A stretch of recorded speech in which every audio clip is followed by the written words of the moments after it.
What's cracking, everybody? This is Anonymous Kurt, aka Just Kurt, in the StarCraft realm. Today, it is a PvP match with me as the blue Protoss and this iMpMothrShip as the red Protoss. As usual, I would take the 30 to 60-second spiel on who I am in the StarCraft world. That is, I am in the Masters League, currently ranked around 15 to 20, plus or minus however many wins from the day. And I am also a random player, so my replays will be of every single race. Yeah. I do choose random because I've been playing this game for far too long. By far too long, that is approximately 13 years of my life. So choosing a single race is incredibly boring to me. I also have my good friend Johnny with me to join me in this Season 7 cast because he has been recently complaining a lot about how I missed some points or what have you, and I told him, you know what, why don't you just tell me what I'm missing? So here he is, Johnny, my good old friend Johnny. Introduce yourself. Thank you. Hey everyone, this is Johnny. I'm going to co-cast with Kurt today. I've actually, the highest I've hit is a mid-diamond with a Terran, and I'm playing a lot more Protoss, so I'm pretty excited to see a PvP. Yeah, so I'm at the 1 minute 50-second mark currently. What I like to do in PvP matchups is the latest build order that I've liked to do is a 3-gate robo, which is becoming fairly common. And what I like to do with that robo is do immortal drops, and what the immortals do is they kind of serve, the immortal drops kind of serves as a reaver drop from StarCraft 1 days. If you micro it well, it serves pretty awesome. And by microing, I mean that you kind of pop your immortal in and out of dropship, so it can't really take as many hits as if it was just on the field by itself. That's sort of what reavers used to do back in the day. You kind of pop them out, they're scared, shoot out, and then you pop them right back in. So it kind of reminds me of the StarCraft 1 play, so I do enjoy the 3-gate robo play. So, what's the generic build orders these days for Protoss? What do you see most in the ladder, and how do they match up against a 3-gate robo? 3-gate robo is essentially the counter to a 4-gate, so that's kind of why the 4-gate has become more or less a dinosaur build order.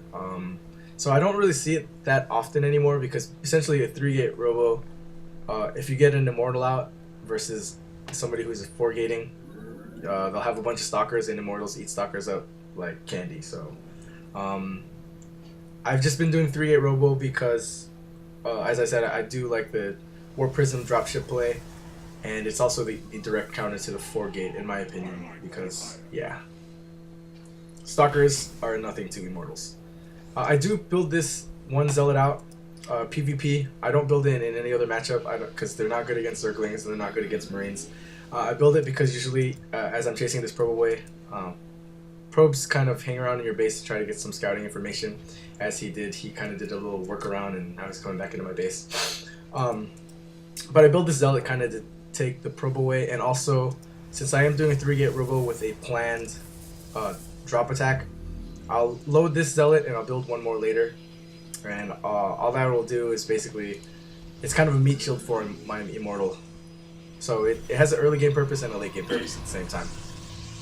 So I'm curious, in like a 4-gate build, which a lot of people will be familiar with, you spend all of your chrono after, your 2 first chronos on workers. You spend That's them correct. all on warp gate research. Is it the same thing here, or how do you prioritize your chronos in this matchup? No, my chronos are actually, I'll do a few on the cybernetics core. Currently I'm at the 5 minute 10-second mark, by the way, Johnny. I will chrono just a few times the warp gate research, but after that I kind of save it. As you can see, I'm right around 80 energy on my Nexus. I save it for the robotics facility. So I'm not sure if you saw that robotics facility go down. I don't know if, can he click it? No, he can't. I'm in his vision. So I'm not sure if he saw it go down, but essentially I kind of waited as long as I could to drop that robotics facility because I didn't want him to know that I was 3-gate roboing. If he was smart, he probably could have told that I was 3-gate roboing because I only had 3 gates, and right around now, 6-minute mark, is when I should have warp gate tech. So he should be a little fishy, or he should have some knowledge that I am 3-gate roboing. It also looks like he's 3-gate roboing, so as I was saying, it's a popular build versus the 4-gate, which is not what a lot of people do anymore. He looks to have spent all his gas on sentries, though. I'm not 100% sure what that's about. Yeah, it looks like he's got a lot more of a defensive stance. He didn't see your robo right away, so I think he was maybe a little bit worried about some early pressure. And it looks like he was, at the time, earlier on in the game, he was a little bit weaker on his units. If you look at his worker count right now, he's also going to be lagging a little bit. That is correct. So it looks like he wanted to spend his money pretty early on some sort of units. So I don't know if he's planning for an early attack quite yet, or if he was kind of expecting an early attack and kind of put those units all up for defense. Not sure, but I think if he were to come up my ramp at this moment, he could probably win, but it'll take him a while to get across the map, so I'm not too worried. As I was saying, my composition, I have these 2 Zealots and an Immortal. I'm chronoing another Immortal out, and I will be chronoing a Warp Prism. If you can see, my Immortal's on the outer edge of the ramp, and that's simply because if he comes down, he's going to take some extra shots from the Immortal if he's not careful. There is a destructible rock on the left side of the natural, but it sort of squeezes him towards the right because it's there. So I do have my Immortals on the left side. That's for a purpose. They're not just kind of hanging out there. I did have a probe, so I'm at this 8-minute, 10-second mark. Excuse me. I had a probe that was trying to get the Xel'Naga Tower, and it saw his army composition of some Immortals and some Sentries. And I'm pretty sure as a reaction, I did warp in a Sentry, because I don't think I could take that army composition at the moment. So I'm just kind of I'm gonna try to delay him to come up my ramp as long as I can. So I do have this Soul Sentry, and if he does try to come up my ramp, I'll probably build another one. And right here at the 8-minute 45-second mark, I do notice that he has some sort of army composition. So I do put up a Sentry force field, and I'm gonna warp in another prism because now my sentries don't have enough energy. So I know that if I engage in this, I will lose. So I am building some static D, a little bit of photon cannons, because if you look at the army value, he has 4 Immortals, 5 Stalkers, 4 Sentries, and 4 Zealots. So I'm obviously behind him as far as the army value goes. As my Immortals shoot the Zealots. So as I was saying, I noticed also here that you got a Forge. Was that a defensive decision? What's your reasoning behind that, or do you always go Forge early, kind of for upgrades? No, the Forge is sort of a defensive because I'm kind of playing slightly blind. Well, not really blind, but I am going for this Warp Prism drop. So right here we're at the 10-minute mark, and I'm going for the Warp Prism drop like I said I would. The Forge was basically because I knew that my army would be split essentially, so any sort of forward attack that he has, he would probably break right down my door. So if he wants to engage, all the cannons are going to do is take free shots. I'm going to try to split his army. If he wants to come up the ramp, I'll let some through, and the rest I'll block off. So as my Warp Prism is dropping in, I do lift my Immortal in and out of the mothership, so it is saving its HP for as long as possible, and in the meantime I'm warping in Zealots with the Warp Prism. So my APM is actually pretty bad at the moment. I was just about to brag about how good it was because I clearly killed a whole lot of his probes. So now he's trying to engage at my base. If you look at the unit composition, he will completely obliterate me with his current composition. He has 4 Immortals, 5 Stalkers, bunch of Sentries, and a bunch of Zealots. So at this point I know I did a whole lot of damage at his base, and I just need to hold off my front, because if he breaks down this door, it's game over for me. As you can see in the units, he has 4 probes and I have 43, so I'm sort of baiting him to go up my ramp so I can split his army. He has an Observer, which is unlucky for me because he can shoot down my pylon as we hit the 11-minute 30-second mark. But yeah, I do have a Colossus on the field. I have some Immortals and some Sentries, so I know that this game is sort of in my favor. I just need to hold them off. So yeah, so even though we're in the middle of a lot of action here, I kind of want to talk about your decision as to what to build out of your Robo. a lot of the units coming out of the Robo are pretty slow, like the Immortal and the Colossus. Why correct. did you put down a Robo Bay?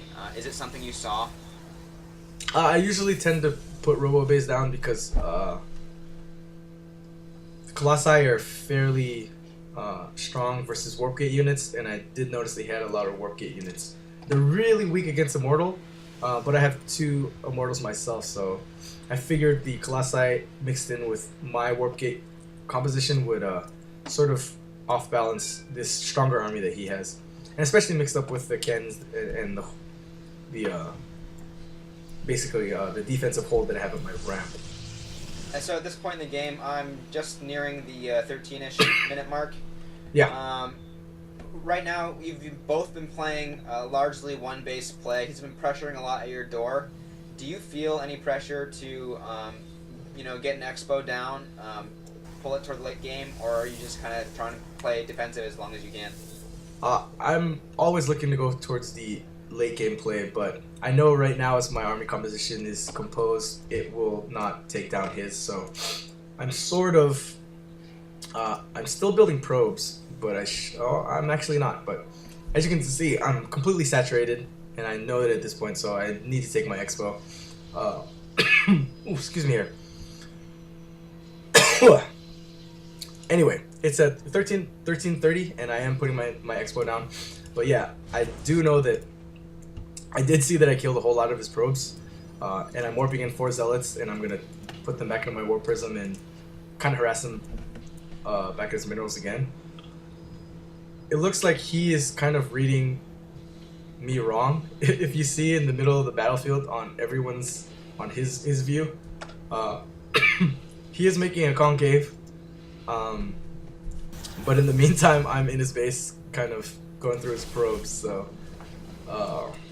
yeah, that concave is not going to serve him well. I think he's expecting me to kind of break out and go through the front door, which I'm not 100% sure why he would think that, because I do have a warp prism and I used it already. So, sort of a bad read on his part. He's also not sending them back. Yeah. Which I noticed he actually saw the warp prism. He had a stalker waiting for it, and he only warped in. I think it was like 2 zealots or something. That's correct. I'm not 100% sure what he was thinking there. If you look at the units tab, he is at 4 probes currently at the 1450 mark, and I have 45. I did take. Excuse me, I'm dying.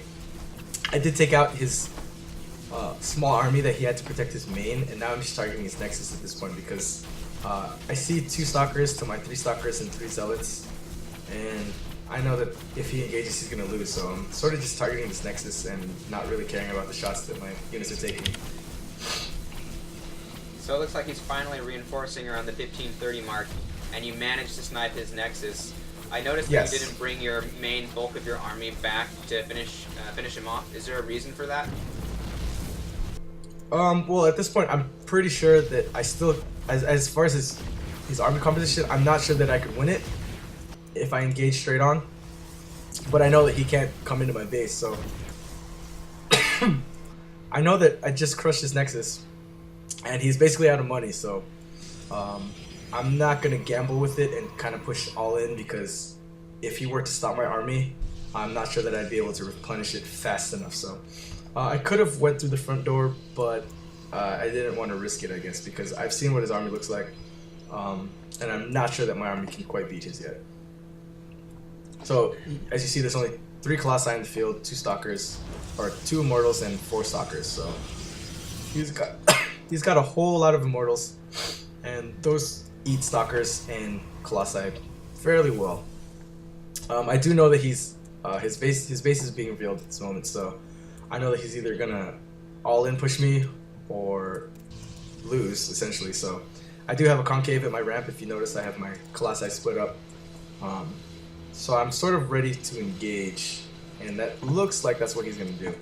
Yeah. So yeah, at this point, the battle's pretty much in hand. Is there anything else you want to add, Johnny? Yeah, so, I mean, the game's pretty much over at this point, but I want to go back and look over the game. You did a good job with the harass, but if you hadn't been able to get him off balance. It looks like his composition is actually pretty good. If he's still at a mining base right now, he has, looks like 5 immortals. I think it was 6 at some point. Is that an active decision of yours to continue to go Colossus, even though you saw the bulk of his army when you were dropping? Do you ever think about tech switching to maybe a Stargate or something like that, or is there always too much of a risk of getting your front door busted? I think there's a huge risk of getting my door busted, so that's why I didn't do any sort of tech switch. I just figured that my harassment would give me an economic advantage, and even though the Colossi are not good against Immortal, I figured that I'd have enough to overpower it, because I knew that he would be short on minerals, if that makes sense. I guess a second kind of follow-up question, sort of a what-if scenario. I know that he kind of actually kept you in your base pretty well. You didn't push out into the field too many times this game. You never actually had the need to. But if he were to have taken a natural or maybe even a hidden expo, how do you deal with that when you're really restricted in terms of map terrain? Well, just because I got to see his unit composition, that told me that he wasn't expanded, so you kind of get a feel for it the more you play, on whether or not he's hidden explode or natural explode, because his unit composition was greater than mine, obviously. Well, actually, I'd say it's about even, but mine was split because I had to backdoor him with the War Prism, but you can kind of tell that he spent a lot of resources on army and army value, so I wasn't ever worried about any sort of hidden expo. I see. So that's kind of an intuition feel sort of thing. It is. So if I were to see that his army value were more closer to mine or less than mine, then something would tip me off that he's either explode somewhere or he's kind of hiding something, essentially. I see. That's a good tip. Anything else, Johnny? That's good. All right. So as usual, I will end with my final kicker. Don't forget, ladies and gentlemen, there are 2 things I can guarantee you right here, right now. 1, that I rap better than your favorite StarCraft player, and 2, that I play StarCraft better than your favorite rapper. So long. Later.